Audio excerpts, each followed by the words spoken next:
दो पड़ोसी देशों की डिप्लोमेसी में एक मान्यता है कि आप सब कुछ बदल सकते हैं लेकिन अपने पड़ोसी को नहीं बदल सकते, और जिस पड़ोसी को आप बदल नहीं सकते उनके बारे में जानना और अपनी समझ बढ़ाना बहुत जरूरी होता है। नेपाल हमारा एक पड़ोसी देश है। आमतौर पर माना जाता है कि भारत और नेपाल बहुत घनिष्ठ मित्र हैं, और यह बात सही है, घनिष्ठ मित्र रहे हैं, और दोनों देशों की यह मित्रता हजारों वर्षों पुरानी है, जिसके केंद्र में हमारी संस्कृति भी है और हमारा धर्म भी है। लेकिन पिछले कुछ समय में भारत और नेपाल के बीच जो नए नए विवाद हुए हैं, वैसा पिछले 70 वर्षों में कभी नहीं हुआ। नेपाल ने पहले भारत के नक्शे पर आपत्ति जताई, फिर अपना नक्शा रिलीज कर दिया। इसके बाद श्री राम के जन्म स्थान और फिर महात्मा बुद्ध को लेकर ऐसे दावे किए जिससे नए विवादों की शुरुआत होती चली गई। ये बातें तब हुई जब भारत और चीन के बीच गलवान में लगातार तनाव बना हुआ था। इससे भारत के लोगों के मन में यह धारणा बन गई कि भारत और नेपाल की सदियों पुरानी दोस्ती के बीच अब चीन की एक दीवार आकर खड़ी हो गई है। दोनों दोस्तों के रिश्ते में किसी तीसरे देश की वजह से आई समस्याओं को समझने के लिए हम नेपाल की राजधानी काठमांडू गए।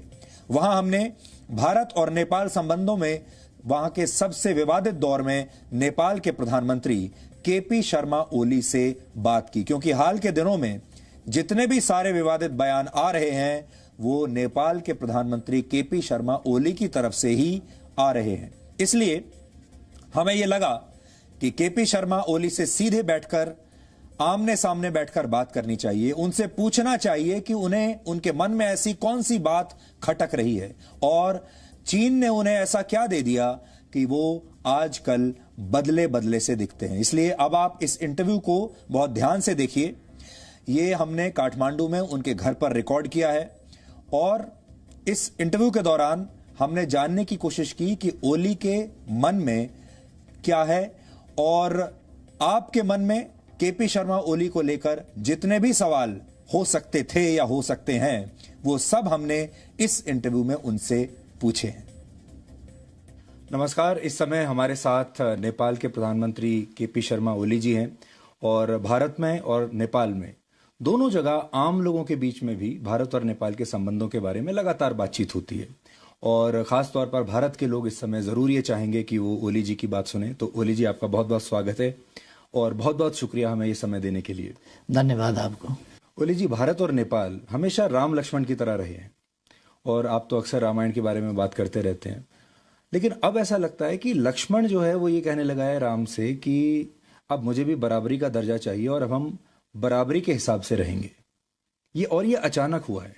ऐसा लगता है कि जैसे नेपाल के मन में कोई बात खटक रही है, जैसे अचानक से परिवार में होता है ना कि छोटे भाई को अचानक कोई बात खटकने लगती है, कुछ अच्छा नहीं लगता। तो आपको ऐसा लगता है कि भारत और नेपाल के जो संबंध हैं वो इस दौर से गुजर रहे हैं इस समय?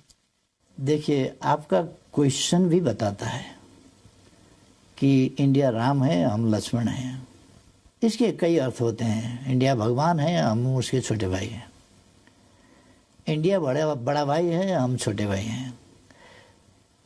मैं कहता हूँ भूगोल में, जनसंख्या में छोटे और बड़े हो सकते हैं, मगर हम हमेशा से सार्वभौम समानता की बात करते हैं। अर्थात हम छोटे या बड़े नहीं हैं। साइज में छोटे बड़े हो सकते हैं, मगर राष्ट्र के रूप में, एज ए नेशन, एक देश के रूप में छोटे बड़े ये फीलिंग रखेंगे तभी बॉस होता है। इसमें कुछ जरूर कुछ प्रॉब्लम इस सेंटिमेंट में है, और हम चाहते हैं कि हम दो देश, सार्वभौम सत्ता संपन्न देश, सुवरेन देश, दो पड़ोसी देश, दो पड़ोसी मित्र देश जो एक रीजन में रहते हैं, हमारा संबंधों को उसी तरह से जानना चाहिए। ये पुराने ज़माना नहीं है, ये कॉलोनियल एरा नहीं है, ये एरा स्वाधीनता का एरा है, पारस्परिक सम्मान का एरा है, एक चीज ये है जिसको हमें मानना चाहिए। दूसरा, हाँ डिबेट हो रहा है, डिबेट चलता है, डिबेट ही सत्य को बाहर लाता है। वादे वादे जायते तत्वबोध, बहस ना करें तब सत्य को पता लगाना भी मुश्किल हो जाएगा। इसलिए हमारा ट्रेडिशन भी है, जब दुनिया अंधकार में थी, त्रेता युग में जनकपुर में यज्ञवल्क्य, गार्गी, अष्टवक्र वगैरह बहुत सारे ऋषियाँ और विदुषियाँ शास्त्रार्थ, शास्त्र के बारे में, दर्शन के बारे में, जीवन जगत के बारे में विवादें करते थे। तब दर्शन का अभ्युदय हुआ। दर्शन यहीं से पैदा हुआ था ना। हालांकि यूरोपियन सब दर्शन का, साइंस का उद्गम अरस्तु से मानते हैं। अरस्तु तो ईसा पूर्व 600 साल के, उसे कई साल पूर्व, उसके 1500 साल पूर्व यहाँ दर्शन के बारे में चर्चा होता था, विचार विमर्श होता था। इसलिए बहस होना अच्छा है, बहस स्वस्थ होना चाहिए और सत्य को पता लगाने के मकसद से होना चाहिए। तो आप कह रहे हैं कि अब आप भारत को बॉस मानने से इनकार करते हैं, उसी पर बहस है।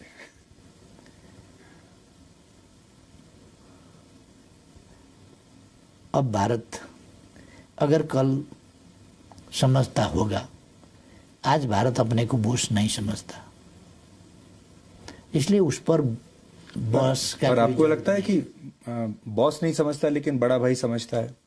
और हमारे संस्कारों में तो बड़े छोटे का हमेशा जो प्रेम बना रहता है। देखिए, आप 68 साल के हैं, मोदी जी 70 साल के हैं, तो ऐसे भी आपके बड़े भाई हुए, तो आप भी कभी भी फोन उठाकर उनसे सीधे बात कर सकते हैं। व्यक्तिगत तौर से, हाँ, व्यक्तिगत तौर से वो हमसे बड़े हैं उम्र के हिसाब से। जब हम दो प्राइम मिनिस्टर बैठेंगे तो दो प्राइम मिनिस्टर बैठेंगे, बड़ा प्राइम मिनिस्टर, छोटा प्राइम मिनिस्टर नहीं, दो सोवरेन कंट्री के प्राइम मिनिस्टर्स बैठेंगे। वहाँ कई देश के प्राइम मिनिस्टर, प्रेसिडेंट्स बहुत छोटे उम्र के हैं, अभी बहुत छोटे उम्र के। जब हम पॉलिटिक्स में लगे तब वो पैदा भी नहीं हुए थे। बिल्कुल ऐसे छोटे उम्र के हैं, फिर भी प्रेसिडेंट हैं। बड़े राष्ट्र के हों, छोटे राष्ट्र के हों, प्रेसिडेंट हैं। हर प्रेसिडेंट के साथ उनका बराबरी का रिश्ता होगा, प्राइम मिनिस्टर का बराबरी का रिश्ता होगा, हेड ऑफ द गवर्नमेंट के वजह से, हिसाब से। इसमें मोदी जी को कोई एतराज नहीं है। मोदी जी बराबरी की हैसियत से संबंध बनाने में उनको कोई एतराज नहीं है। मगर मेरे बातों को लेकर कि मोदी जी का बराबरी का प्राइम मिनिस्टर हूं बोला, इसको बुरा मानने वाले बहुत लोग हैं। तो मैं क्या करूं? मैं हर आदमी के उनके बातों के पीछे तो नहीं जा सकता। मैं देशों का बात कर रहा हूं, व्यक्ति का बात नहीं। इस समय नेपाल कई बार ऐसा लगता है कि भारत और चीन के बीच में फंस गया है। एक तरफ चीन है, एक तरफ भारत है, और दोनों को खुश रखना है, दोनों को प्रसन्न रखना है, और ये दोनों देश आपस में बात नहीं कर रहे हैं इस समय। तो दोनों देशों की आपके साथ ये एक्सपेक्टेशन है कि आप उनके साथ रहेंगे, तो आपको भी कभी ये एक डिप्लोमेटिक डिस्कम्फर्ट होता है दोनों के बीच में एक इक्वेशन बनाकर चलने का? एक चीज है, दोनों हमारे पड़ोसी हैं और पड़ोसी को बदला नहीं जा सकता। ये आकार में, जनसंख्या में, डेवलपमेंट में आगे हैं दोनों। हमारे लिए खुशी की बात है कि हम अगर प्रोडक्शन कर पाए तो ये बड़े मार्केट्स हैं। अब प्रोडक्शन नहीं कर पाए तो उनका उत्पादन हमको कंज्यूम करना पड़ेगा। नहीं करेंगे तो क्या होगा? हम चाहते हैं जो हमारा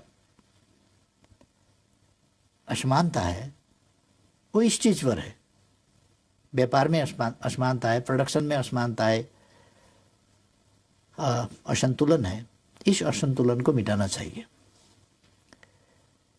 दो फर्क political systems, economic and social system also, इसमें भी कुछ भिन्नताएं हैं। ऐसे पड़ोसियों के बीच में हम हैं और हम बिल्कुल संतुलित संबंध दोनों से रखना चाहते हैं। एक का कार्ड दूसरा से खेलेंगे ऐसा नहीं है, नहीं खेलेंगे। ये खेलने से किसी का भी भलाई नहीं होगा। आप से हम कुछ बात करेंगे, कार्ड प्ले करेंगे, दूसरा से कार्ड प्ले करेंगे, तीसरा दिन पता चल जाएगा। इसलिए ये कार्ड प्ले करने का और छकाने का तरीका बिल्कुल छोड़ देना चाहिए। हम इस शैली में नहीं जाएंगे। जी, लेकिन मैं आपको भारत के लोगों का सेंटिमेंट बताना चाहता हूँ। चीन के साथ हमारा गलवान के ऊपर विवाद हुआ, लद्दाख के ऊपर विवाद हुआ, फिर बातचीत बंद हो गई, लगातार वो चल रहा है। जैसे ही वो हुआ, अचानक आपने काला पानी के बारे में स्टेटमेंट दे दिया, आपने भी नक्शा बदल दिया और लोगों को ये लगने लगा कि ये सब कुछ एक साथ क्यों हो रहा है, अचानक क्यों हो रहा है। और लोगों को ये लगा, भारत के लोगों को, कि नेपाल जो है इस समय, नेपाल को तो चीन के खिलाफ कोई स्टेटमेंट देना चाहिए था। जैसा कि देखिए भारत को बहुत समर्थन मिला बाकी देशों से, अमेरिका से मिला, फ्रांस से मिला, बाकी लोगों से भी, जो लोगों ने कहा कि इस तरह का वायलेशन एलएसी का नहीं होना चाहिए। लेकिन नेपाल ने नहीं दिया, बल्कि नेपाल ने कहा कि अब मुझे भी मेरी टेरिटरी चाहिए। आपकी बात जरा भटकाने वाली है, बुरा मत मानिएगा, क्योंकि गलवान से हमारा लेना देना कुछ नहीं है। आपको मैं समझाऊं, दिल्ली ने 8वां एडिशन अपना मैप पब्लिश करवाया।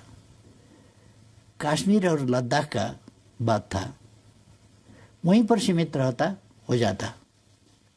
फिर नेपाल का टेरिटरी, उसमें नेपाल का टेरिटरी को शामिल करने का कोई ज़रूरत नहीं था।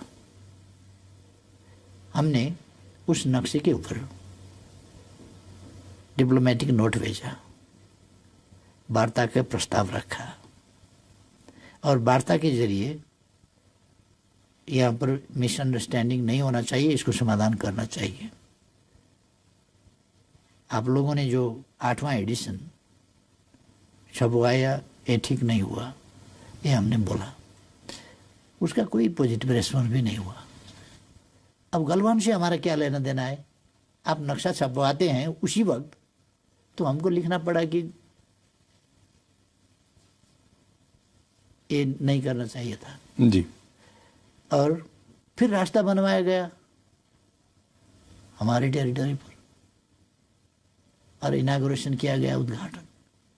हमने फिर डिप्लोमेटिक नोट लिखा, रिक्वेस्ट किया, बातचीत किया जाए, ये ठीक नहीं हुआ। और गलवान से क्या लेना देना है? वहां उद्घाटन होता है, हमने विरोध किया उद्घाटन का, गलवान से मिलाकर उद्घाटन क्यों किया गया? उसी वक्त उद्घाटन करने का क्या जरूरी था? अच्छा, आपको लगा कि अब बताइए जी। गलवान से हमको क्यों जोड़ते हैं? और दूसरे देशों का पॉलिटिक्स, किसी का साइड लेने का पॉलिटिक्स हमारा पॉलिटिक्स नहीं है। हमारा पॉलिटिक्स है पॉलिटिक्स ऑफ न्यूट्रलिटी, तटस्थता का हमारा नीति है। हम दोनों पड़ोसियों के बीच तटस्थ रहेंगे। वार्ता नहीं हो रहा है तो हम वार्ता शुरू कराने का कोशिश करेंगे। दोनों मित्र हैं, हम प्रेसिडेंट शी से भी बात कर सकते हैं, ली खचियांग से भी बात कर सकते हैं, प्राइम मिनिस्टर से, वैसे ही मोदी जी से भी बात कर सकते हैं। दोनों तरफ हमारे मित्र हैं। हम दोनों मित्र के बीच में जो मिसअंडरस्टैंडिंग है उसको हटाने में और संबंधों को, ऐसा ही तो कहते हैं सबसे बड़ा ताकत क्या है? मित्रता। आपको ऐसा लगता है कि आप शी जिनपिंग और नरेंद्र मोदी के बीच कुछ इस तरह की मध्यस्थता कर सकते हैं, बातचीत कर सकते हैं, जिसमें आप कोई रोल निभा सकते हैं एज ए न्यूट्रल एम्पायर? हाँ, ऑफ कोर्स। पर वो कैसे होगा? हम दोनों और बात करेंगे कि आप लोग बातचीत पर बैठ जाइए, क्योंकि हमारे लगभग समवयस्क साथी सब हैं। 1-1.5 साल कोई बड़ा होगा, 1-1.5 साल कोई छोटा होगा, समवयस्क हैं। लंबे समय से हम पॉलिटिक्स में हैं सब। बिल्कुल। इसलिए हम साथी जैसे ही हैं ही नहीं, हम साथी ही हैं। पर ये सब तो तब होगा जब आप सरकार में बने रहेंगे, क्योंकि अप्रैल और मई में चुनाव होने वाले हैं। तो चुनाव के बाद आपको क्या लगता है, आपकी दोबारा से वापसी होगी या इस बार कोई और आएगा? हाँ, आपकी प्रश्न बहुत अच्छा है। हमारा पार्टी इस बार मेजॉरिटी लाएगी, मुझे उम्मीद है। एकदम कमजोर हालत हुआ तो भी मेजर पार्टी हम ही होंगे, और इलेक्शन के बाद भी गवर्नमेंट को लीड हमें ही करना पड़ेगा शायद। इसलिए मैं आश्वस्त करना चाहूँगा सब साथियों को कि इलेक्शन के बाद नेपाल भारत संबंध को और ऊंचाई में पहुंचाने के लिए हम और ज़्यादा कंट्रीब्यूट कर पाएंगे। मैं जो सेंटिमेंट की बात कर रहा था, और हम क्योंकि क्रिकेट तो आप देखते ही होंगे, तो भारत में लोगों को ये लग रहा था कि अगर नेपाल एक एम्पायर है और भारत और चाइना मैच खेल रहे हैं, तो ये जो एम्पायर है ये बार बार भारत के खिलाड़ियों को ही ज़्यादा आउट दे रहा है, भारत के खिलाड़ियों के लिए ज़्यादा जल्दी उंगली उठा देता है, और चीन के खिलाड़ियों के लिए थोड़ा सॉफ्ट है। ऐसा नहीं है, ये एक इम्प्रेशन है, गलत इम्प्रेशन है। ऐसा कोई एविडेंस नहीं है, हो ही नहीं सकता, क्योंकि हमारे दो पड़ोसी के बीच में सौहार्द संबंध, प्रॉब्लम रहित, समस्या रहित संबंध चाहते हैं। क्योंकि एक चीज कहते हैं और उसमें से आधा हम कटा देंगे। हाथी अगर लड़े तो भी मैदान का नुकसान ही होगा, हाथी अगर मिल गए तो भी मैदान का नुकसान ये मिल गए तो भी नुकसान होगा, ये इसको हम कटा देंगे। हाथी अगर लड़ेंगे तो मैदान का नुकसान तो होगा।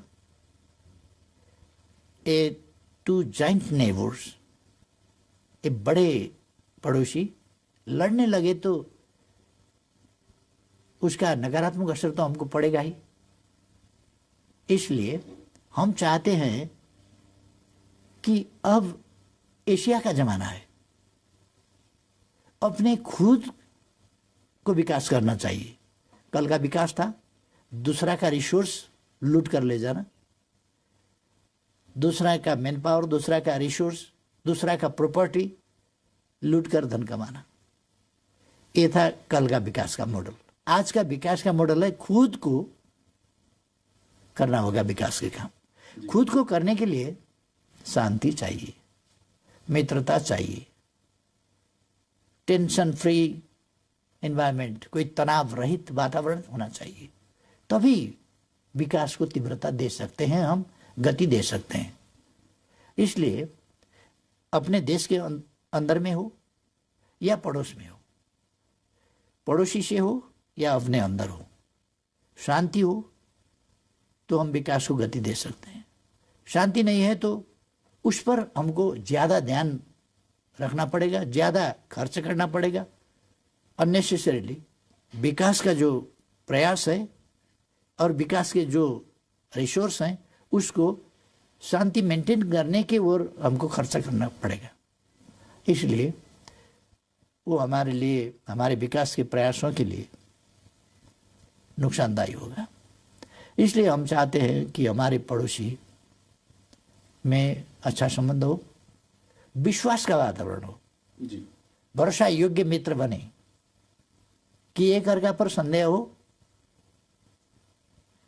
हम आप मित्र हैं मगर संदेह है आपके ऊपर, साथ में सोए हैं, नींद नहीं आएगी, क्योंकि नींद आ जाएगी, मैं सो जाऊं तो मित्र क्या करेगा, मित्र के नाम में बड़ा खतरनाक आदमी मेरे पास में सोने का बहाना कर रहा है, खतरा है, तो नींद नहीं आएगी।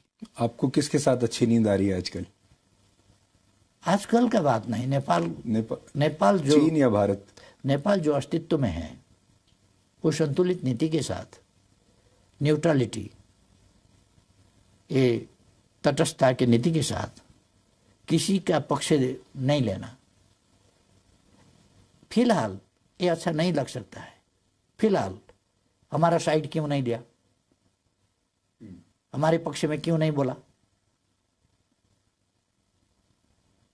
हाँ ताकत लगाओ, हमको क्यों नहीं बोला, वोटिंग क्यों नहीं किया, ये हो सकता है फिलहाल के लिए। मगर अगर आप उसका दीर्घकाल का नतीजा देखें तो हमारा न्यूट्रलिटी, हम किसी भी पड़ोसी के खिलाफ हमारा जमीन, हमारा आकाश इस्तेमाल करने नहीं देंगे किसी को भी। सबके लिए ये एक प्रतिरक्षा वाल हो गया ना जी।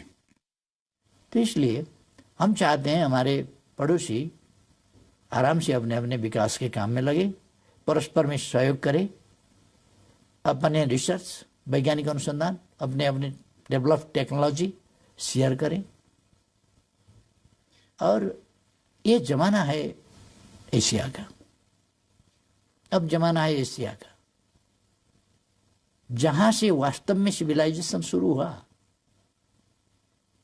और ये जो हमारे दो पड़ोसी महान देश हैं, इनका गौरवपूर्ण इतिहास है, इनका भूगोल, इनका सिविलाइजेशन, इनका पॉपुलेशन, इनका हिस्ट्री ग्लोरियस है। मगर यहाँ के शासकों की कमियां और खासतौर से साइंस एंड टेक्नोलॉजी का शुरू में जो विकास हुआ वो हमारे खिलाफ इस्तेमाल हुआ, एशिया के खिलाफ इस्तेमाल हुआ। इंजन बना हमारे खिलाफ, स्टीमर बने हमारे खिलाफ, वेपन्स बने हमारे खिलाफ। ये तो टेक्नोलॉजी का विकास था, दुनिया के मानव जाति के लिए होना चाहिए था। हम भी साथ ही साथ आगे बढ़ते, मगर साइंस एंड टेक्नोलॉजी को, विज्ञान प्रविधि को हमारे खिलाफ इस्तेमाल किया गया। इसलिए भारत जैसा देश क्या कमी था कि गरीब रहा, हिमालय से हिंद महासागर तक क्या कमी था, हिमालय से चमोलंगमा से पैसिफिक तक क्या कमी था चीन में? क्या पॉपुलेशन नहीं था काम करने के लिए? ओल्ड एज पॉपुलेशन था? ऐसा नहीं था। यंग पॉपुलेशन, जवान जनसंख्या, जनसांख्यिक लाभ दोनों को था। क्यों? इसलिए कि साइंस एंड टेक्नोलॉजी का जो विकास हुआ वो इनके खिलाफ प्रयोग किया गया। और दूसरे पड़ोस के ऐसे ही हमारे यहाँ, हम तो उपनिवेश कभी नहीं बने, मगर उपनिवेश नहीं बने, गरीब तो बन गए। गरीब तो रहना ही पड़ा हमको, क्योंकि उसका जो असर है वो तो हमको भी पड़ा। इसलिए अब वो जमाना गया। मैं अभी काठमांडू में जब घूम रहा था, लोगों से मिल रहा था, तो एकदम ऐसा लगा जैसे भारत में ही हूँ। ऐसा लगा ही नहीं कि कहीं बाहर किसी दूसरे देश में है। कल्चर, संस्कार, सब कुछ भारत जैसा है। भाषा, और भारत में तो कहती हैं कि रोटी और बेटी का रिश्ता है नेपाल के साथ। आपको ऐसा लगता है कभी कि यह रिश्ता आपका कभी चीन के साथ भी हो सकता है? ये जो भारत के साथ जो विशेष रिश्ता है, स्पेशल है, ये कभी चीन के साथ भी हो सकता है? चीन के साथ भी कभी आपके पोरस बॉर्डर्स हो सकते हैं कि कोई भी नेपाली जाके कभी भी चीन में काम कर पाए, कभी भी जाके चीन में शादी कर ले। चीन इन्वेस्टमेंट के लिए अच्छा हो सकता है, उसके पास पैसा हो सकता है, बट आपको कभी ऐसा लगता है भविष्य में चीन के साथ भी ऐसे आपके संबंध हों, या ये भारत के साथ ही संभवता हो? जो एक बार हो गया वो हो गया, शायद आज वैसा भी ना हो पाता। देखिए, मैंने इससे पहले का इंटरव्यू में बोला कि मैं नेपाल के बारे में ही बोल नहीं रहा हूँ। जब मैं हमारे सभ्यता का, हमारे इतिहास का बात करता हूँ, हमारे पूर्वजों का बात करता हूँ, हमारे ऋषियों का बात करता हूँ, संतों का बात करता हूँ, तो हम उत्तराखंड, ये हिमवत खंड का बात करता हूँ। हिमवत खंड दुनिया का ऐसा जगह है, ये प्रकृति का अनुपम सौंदर्य ही नहीं, ये खनिजों का खानी भी है। यहाँ का हवा पानी ऐसा है कि यहाँ के लोग ऋषि महर्षि विद्वान बन जाएंगे। मैंने कहा कुछ पहले भी कि हमारे यहाँ 3000 साल से पहले शल्य क्रिया, चिकित्सा शास्त्र का विकास हुआ था। चिकित्सा शास्त्र का इसका प्रमाण है अभी भी चरक संहिता में हम देख सकते हैं। हम शल्य क्रिया का विकास देख सकते हैं सुश्रुत संहिता में 3000 साल से पहले। बाकी दुनिया तो अंधकार में था। हमारे यहाँ नवग्रह का अवस्थिति और उनका गति, नक्षत्रों का, ग्रहों का अवस्थिति, 12 राशि हमारे पूर्वजों ने बांटा है। सारा अंतरिक्ष को बांट दिए 12 भागों में, राशियों में। और कितने नक्षत्र हैं, कितने क्या हैं, कितने क्या हैं, ग्रह कितना है, उपग्रह कितने हैं। और मैंने कहा कि न्यूटन ने नहीं, न्यूटन से 500 साल पहले, 500 साल पहले कम से कम 16वीं शताब्दी का न्यूटन हुए कि 12वीं शताब्दी में 1150 में भास्कराचार्य ने गुरुत्वाकर्षण का सिद्धांत पता लगाया था और कैसे वृक्ष से फल जमीन पर गिरते हैं, क्यों, जिसको देखकर गैलीलियो चकमा गए थे। न्यूटन वगैरह को बहुत खोज करना पड़ा था, क्योंकि हमारा जो नॉलेज था वो विस्तार का अवसर नहीं मिला, उसको रोका गया। नालंदा क्यों जलाया गया था आपको पता है? नालंदा जलाया गया इसलिए एक सम्राट ने बीमार होने से बोला कि हमको बीमार से छुटकारा पाना है, मगर तुम्हारा औषधि हम नहीं लेंगे, धर्म के हिसाब से हम नहीं लेंगे तुम्हारा औषधि, हमको ठीक करना है आपको।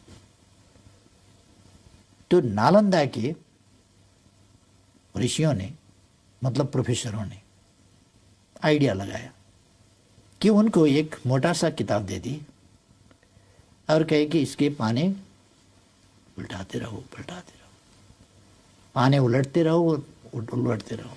2-4 रोज पाने उलटते रहे, ठीक हो गए। आश्चर्य से उनसे पूछा कि हम कैसे ठीक हो गए, क्या राज है? तो उन्होंने बताया कि आपको पाने पलटाते वक्त ऐसा करना पड़ा था, क्योंकि पाने ऐसे नहीं पलटते, उसको कुछ ऐसा गीला करना होता है। तो आप उंगली जीभ पर ले जा रहे थे पटक पटक और पाने पलटा रहे थे। वो पाने में औषधि लगाया गया था, तो वो औषधि ऐसे करके आप ले रहे थे, उससे कुछ दिन में आपको ठीक कर दिया। तो इतना डेवलप है, ये तो खतरनाक बात हुआ। हमारा धर्म कैसे आगे जाएगा? इसको तो नष्ट करना पड़ेगा, आग लगा दो इसको। 9 लाख पुस्तकें वहाँ लाइब्रेरी में महीनों तक आग बुझे नहीं थी वहाँ। 4 साल तक। मतलब हमारे पूर्वज तब भी ऐसे थे और हमारा मेडिसिन ऐसा इफेक्टिव था। वो धरती का हम बात कर रहे हैं, धरती का इस भूखंड का बात कर रहे हैं जिसको हमें समझना चाहिए। और आपने जो पूछा, इन सब बातों से उलझना हमें नहीं चाहिए। ये उलझने की बात है। ब्रॉड माइंडेड होना चाहिए और ब्रॉड माइंड के साथ हमें आगे बढ़ना चाहिए। आगे बढ़ना, कहाँ पर छिद्र है हमको देखना नहीं है, छिद्र में उंगली डालकर बढ़ाना नहीं है, छिद्र हमको ढूंढना नहीं है, अगर सामने आया निपटाना है, आगे बढ़ना है। तरीका हमारा ये होना चाहिए। इसलिए हम भारतीय भाइयों और बहनों को रिक्वेस्ट कर रहा हूं कि हमें कोई असमझदारी रखने की कोई जरूरत नहीं है। हम दो पड़ोसी देश हैं, आकार में छोटे बड़े हैं, मगर राष्ट्र की हैसियत से बराबर है।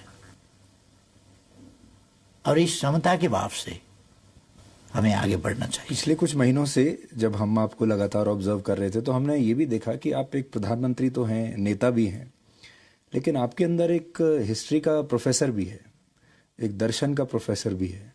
और हाल के दिनों में आपने जितने लॉजिक्स निकाले, चाहे वो काला पानी, वो भी आपने हिस्ट्री में से निकाला, वो पूरा नक्शे की बात। रामायण के बारे में आपने कहा, वो भी आपने पूरा माइथोलॉजी से और हिस्ट्री से ही निकाला।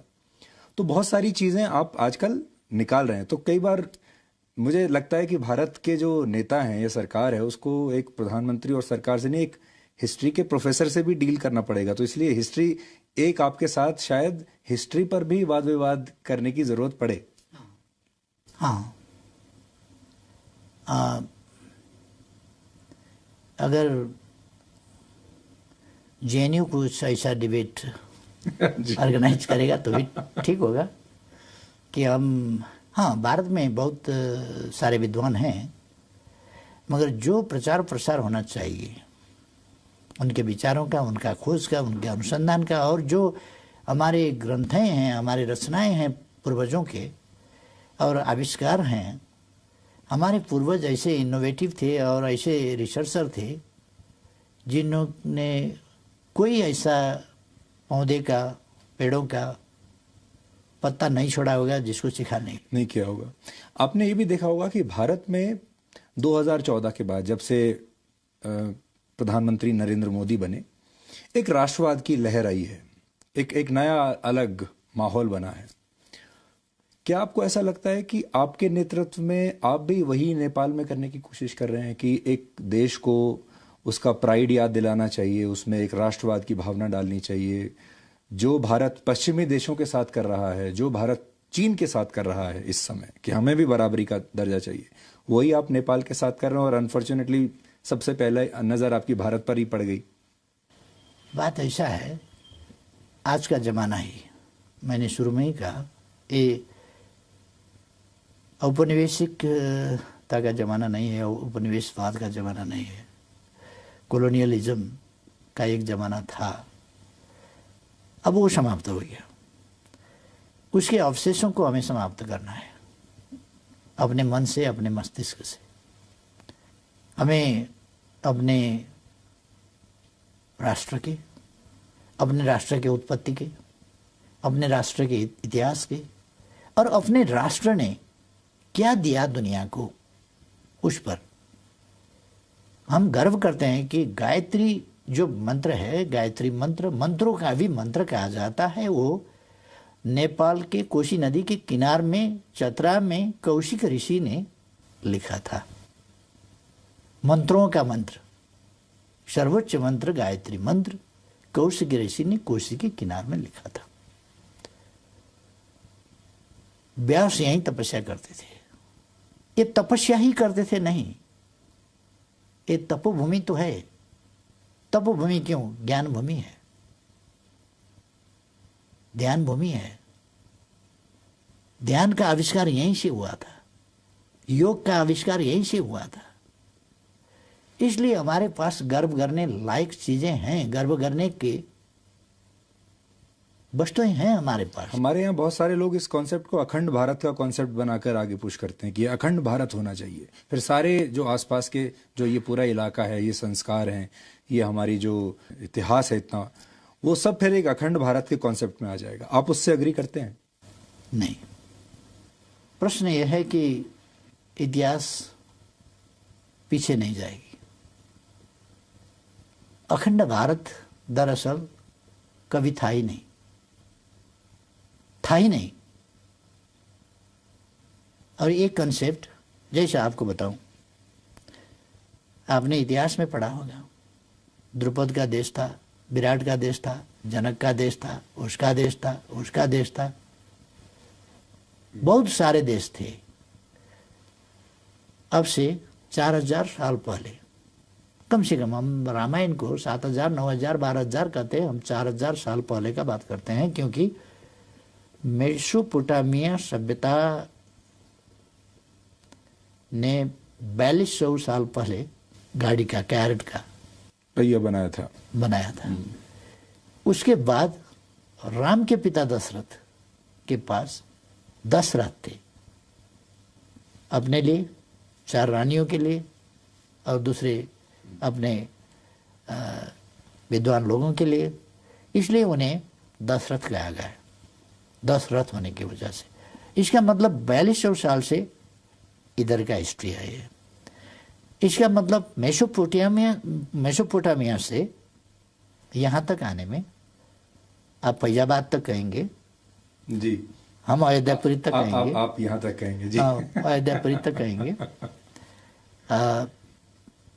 इसमें फिर मेरा कोई पूर्वाग्रह नहीं है, इसमें कोई कंफ्यूजन नहीं रहना चाहिए कि हम कोई झमेला करना चाहें, ऐसा नहीं है। हम तो बस खोज किया जाए, पवित्र राम भूमि, राम का जन्मभूमि असल में जो है वही पवित्र है, उसी की मिट्टी सर में लगाने से मतलब होगा। कोई दूसरे जगह को राम जन्मभूमि कहकर मिट्टी लगाने से कोई फायदा नहीं है। कहीं ऐसा तो नहीं कि आपने हिस्टोरिकल वर्जन को डिप्लोमेसी और पॉलिटिक्स में यूज कर लिया? नहीं, मैं आपको यही सजेस्ट करना चाहता था कि हमारा हिस्ट्री जो है, एक भारत, एक भारतवर्ष। भारतवर्ष का मतलब क्या था कि ये समूचा इलाका जहां हजारों राज थे, तब भारतवर्ष का कहला जाता था। एक ही राज्य था भारतवर्ष, ऐसा नहीं है। भारतवर्ष कई राज्य थे, और ये तो यूनिफाइड भारत। दरअसल मैं सजेस्ट करना चाहूँगा, सुझाव देना चाहूँगा कि यूनिफाइड भारत बना कब, ये सचमुच में हिस्ट्री को जानना चाहिए। कल्चरली एक बनना दूसरी बात है, मगर देश कई थे। त्रेता युग में भी कई देश थे, द्वापर युग में कई देश थे। विराट राजा का विराट दरबार, हस्तिनापुर, द्वारका, गोपालों का राज था, वहाँ यदुवंश का राज था। हस्तिनापुर में दूसरा का था, दूसरी जगह दूसरा का था, दूसरी जगह दूसरा का था। ऐसा बहुत राज्य थे। राज्य बनते थे, टूटते थे, जीता जाता था, हारा जाता था। वो समय ऐसा ही था, माइट इज राइट का जमाना था। जिसने जीता जीत लिया। कोई संयुक्त राष्ट्र संघ तो नहीं था, पीस कीपिंग फोर्स भी कोई नहीं भेजता था तब। जिसने समेटा और खदेड़ दिया। हाँ, इसलिए कभी था ही नहीं भारतवर्ष। भारतवर्ष एक हिमवत खंड का, अफगानिस्तान से लेकर म्यांमार तक, बर्मा तक का भूमि, उत्तराखंड के हिमवत खंड, ये हिमवत खंड के अंदर भारतवर्ष था। साउथ एशिया को भारतवर्ष कहा जाता था। इसको नामकरण इसलिए रीजन को, मगर कई राज थे। अभी जैसा 7-8 देश नहीं,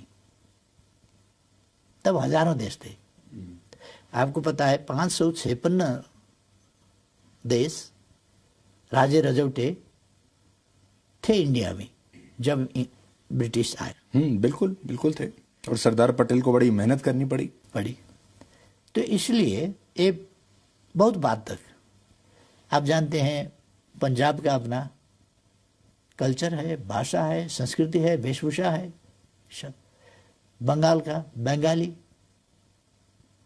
उसका डिश, उसका भाषा, उसका कल्चर, उसके वाद्य वादन, ये सब ये अलग अलग है, अलग अलग थे।